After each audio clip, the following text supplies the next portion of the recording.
Hello mga suki. So namalingki tayo kanina. Tapos yung suki natin, binigyan tayo ng saging. So overripe na to. So perfect siya for banana bread.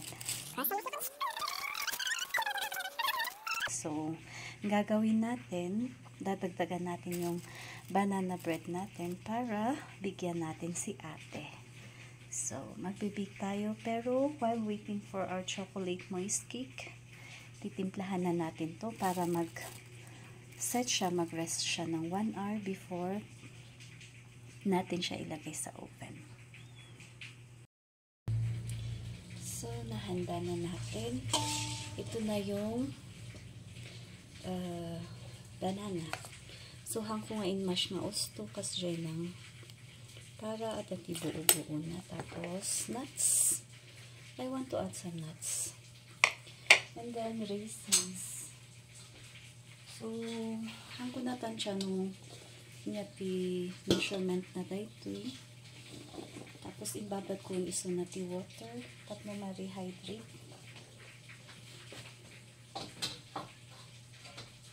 And then,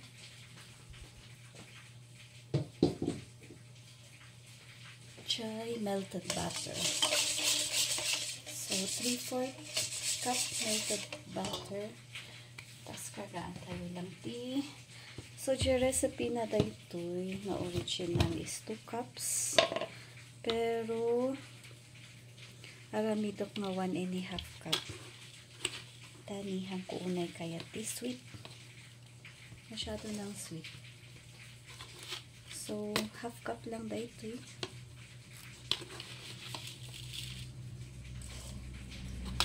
So, kagaan tayo lang ti. Ayan. 1.5 cup na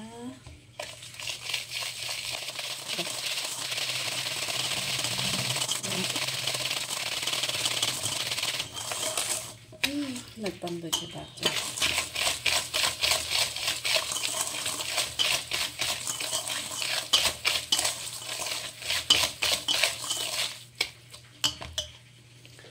And then, for eggs, medium eggs yung gamit natin.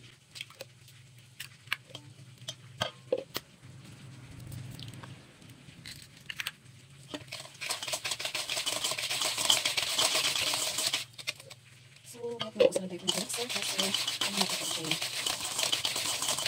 yung kasi na lang. Pwede siya kahit nakakalit na, timanawan ka, pwede.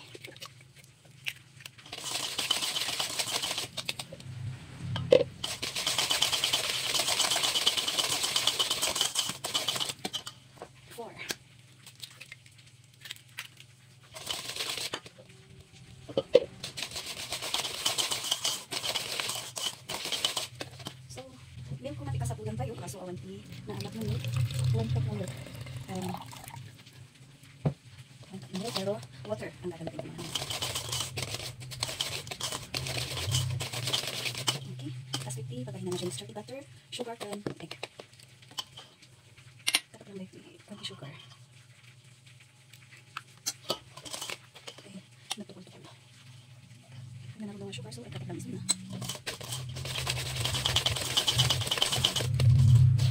Medyo ang na rin dyan. So, dito ko na inayin dyan. 1 teaspoon na salt. Okay, mixture tayo.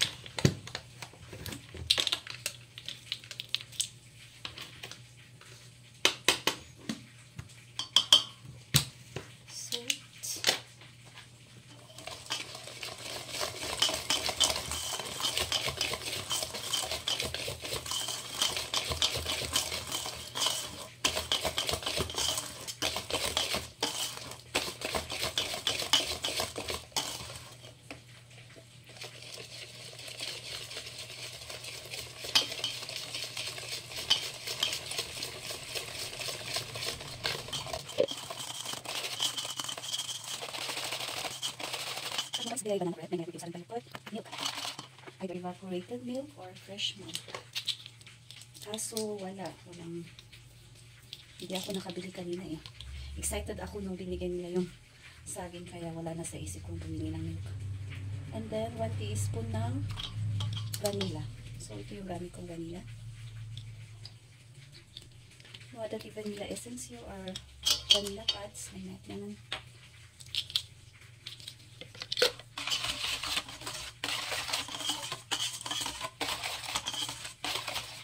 And then, i-mix tayo siya.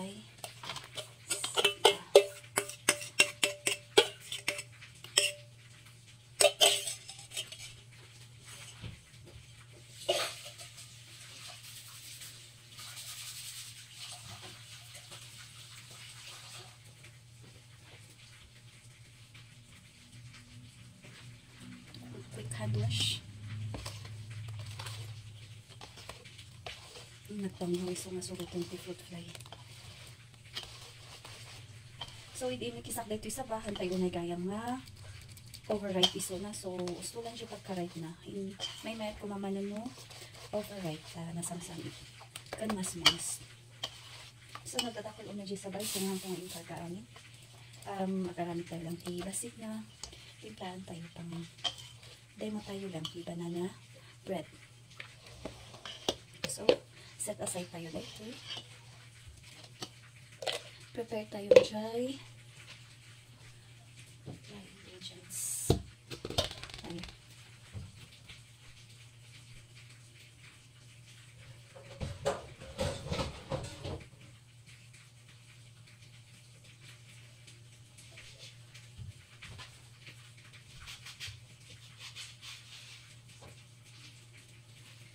So, adaan yung raisins dito kasi ikagak dito yung tatlong ikot ko isunat ni flour.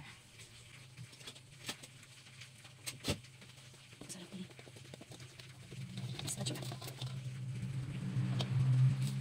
So, kailangan tayo na sa mga gusto.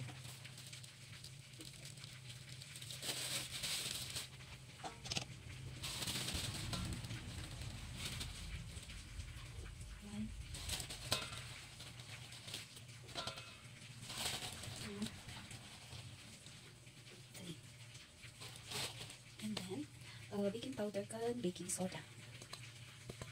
1 and a half teaspoon each ng baking powder and baking soda. Isip tayo lang.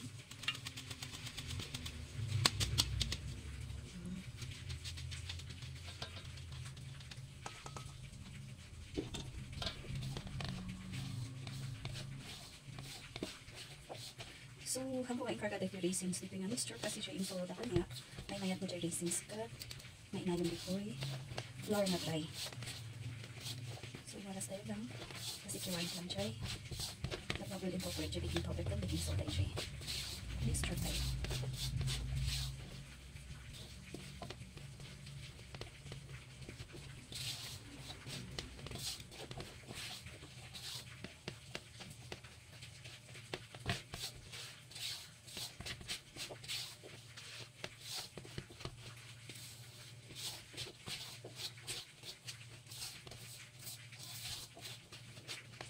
After that, ikarga tayo dry cinnamon powder. So, 1/2 tablespoon na cinnamon powder, pero I love cinnamon powder. So, gagawin ko siyang 1 tablespoon.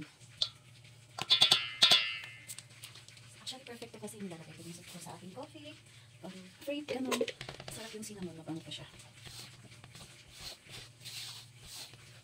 So, next na i-demo tayo nito, guys, cinnamon coffee. Cinnamon coffee na hindi ko laging ginagawa kasi mahirap magastos. Tapos maraming proseso. So, next tayo. So, yun. Na-combine tayo. Dagdagan natin ang ating mix.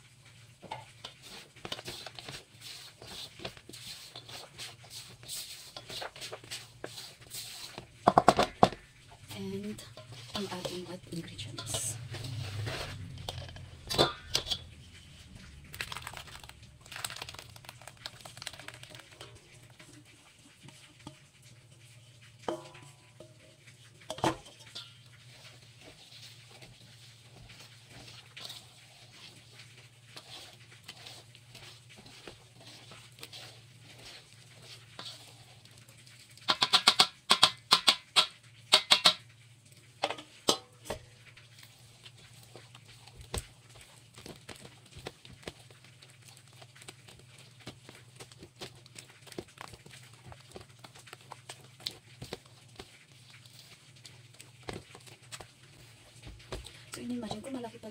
malaking pan.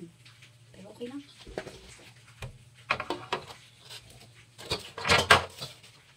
Ala, magaling di guys.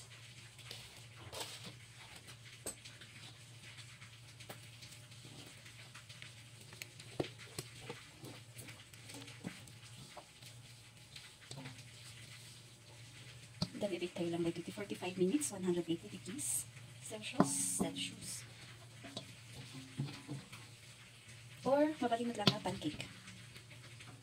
Or rice cooker. Pwede rin.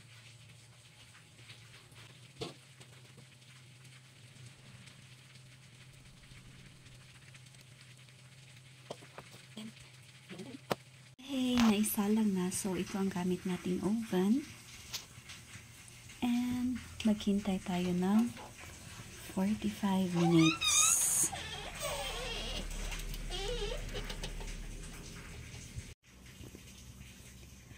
Ayan, so 50 minutes pala.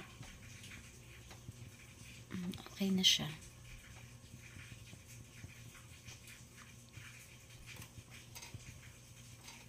So, hindi dark yung color niya kasi hindi tayo naglagay ng brown food coloring. Pero, okay na sa atin.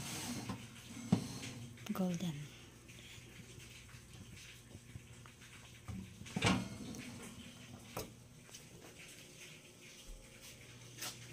Okay. Wow.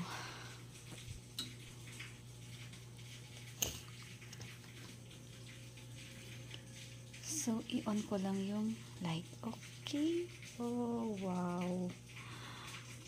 Ang sarap. Ang bango. Tapos, glossy siya. So, palalamigin pa natin to. I-check natin tomorrow morning kasi mas lalabas pa yung moist.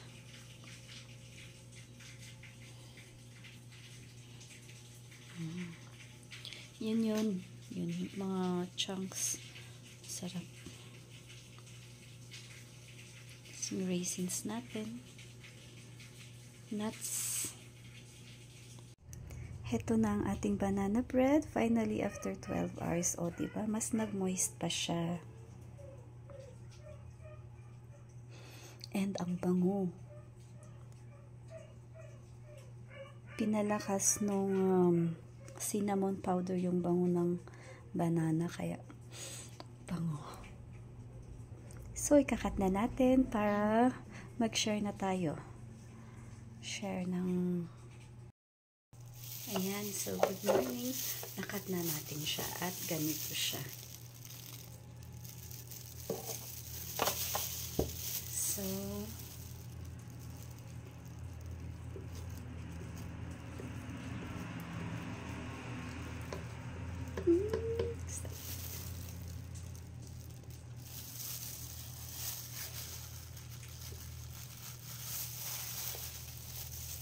okay, yan orange.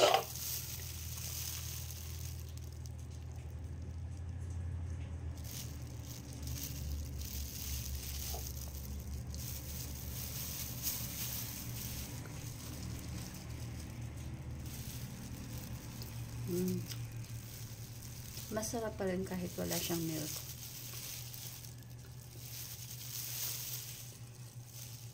Ang mabango.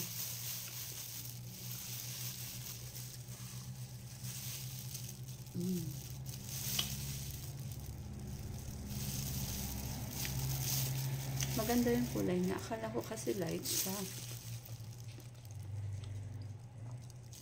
At least na-achieve natin yung brown color.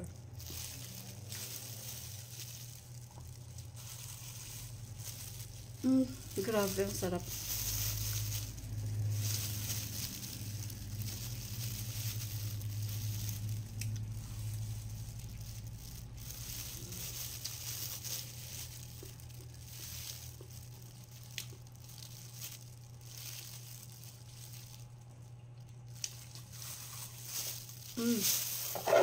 Sarap talaga.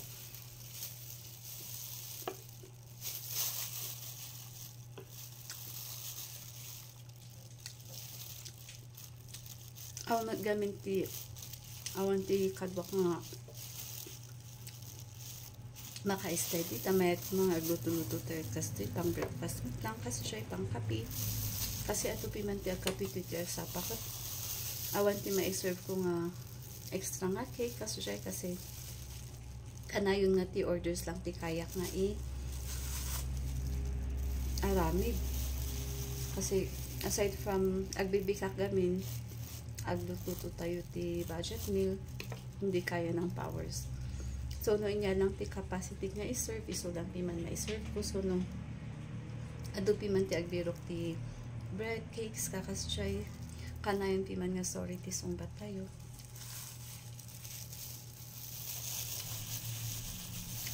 So, hopefully, mat makabirok ak mat ti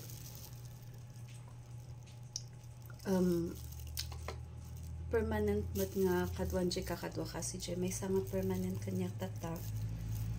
Nakato ka iso na ijay panganan so tumultulong iso na ijay bake shop ngum sa bali gamin no bake shop matitutukan kasi ag binalyo nga iti taste no ag binalyo mati ag timpla iso nga as much as possible shop lang nga talaga ti ag timpla ti cakes tayo dito yung shop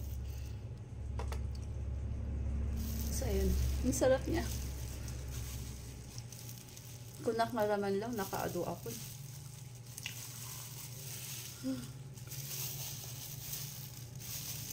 Ado dyan nuts, oh. Walnut sama dyan, karak dito nga nut, nandipata. Inbag na lang tabi nawasan tayo sugar, di kalman kasi mayaton dyan sa iti sa natural na sweet na. So, ito. Tulado nyo yung recipe kasi mayat de ure awanti milk na imas. Bye!